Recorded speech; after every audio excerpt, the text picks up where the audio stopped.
Want to bring in Dr. Gustavo Ferrer now, president of the Aventura Pulmonary Institute, to continue this conversation on the pandemic. Doctor, always great to have you here with us.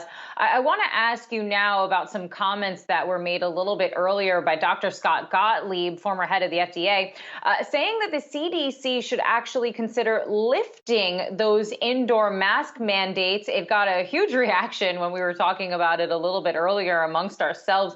What is your reaction to those thoughts? Is that a good move? Are we in a place where everyone can remove their masks indoors?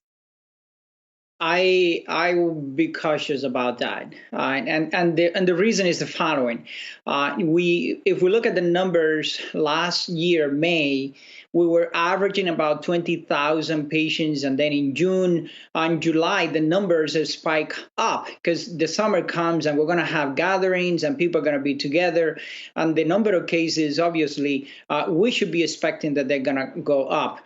Now, if we eliminate the indoor mandates, we're going to have an increase in the number of cases ahead of the number of people getting vaccine. And we should be heading to trouble if we do that.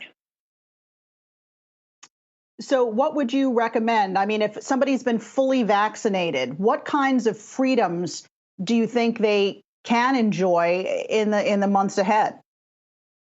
So it is important to understand that although there are some evidence, small evidence pointing that the vaccine may lower the transmission of the disease, there's not entirely fully clear that they 100% do that. So all of that will be clarified in months to come because we got to have more data to point toward that. So I do agree with the relaxing a little bit of rules, outdoor exercising, some of the indoors dining, increasing the number of tables and stuff like that. Those slow roll off, I think they make sense and they are good to do. If we know what happened last year when we relaxed a little bit. I know that we're anxious to go back to normality, and what happens is that every time we do these kind of things, we're going to have a reflex, and people are going to relax all the way through. And unfortunately, we're not out of the woods with this pandemic. We see the number of cases in India spiking by the day. We see this in South America. We should be looking at the writings in the wall. Once we reopen traveling worldwide, we're going to have variants that we don't have here yet in a massive number that can actually give us some trouble with the vaccines and the recovery phase.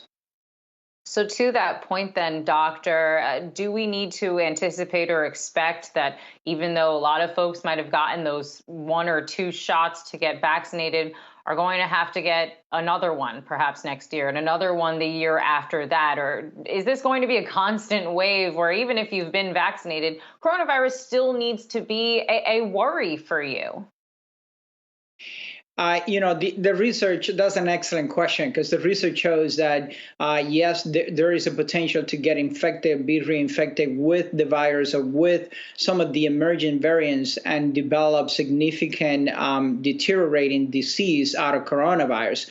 So I believe that when we read the research, we see the data coming out. We're going to be months to come in this worldwide fight against coronavirus. So we all need to play the role in this reopening. It has to be controlled, gradual measure, because we will run the risk of going back into a massive number of infected people.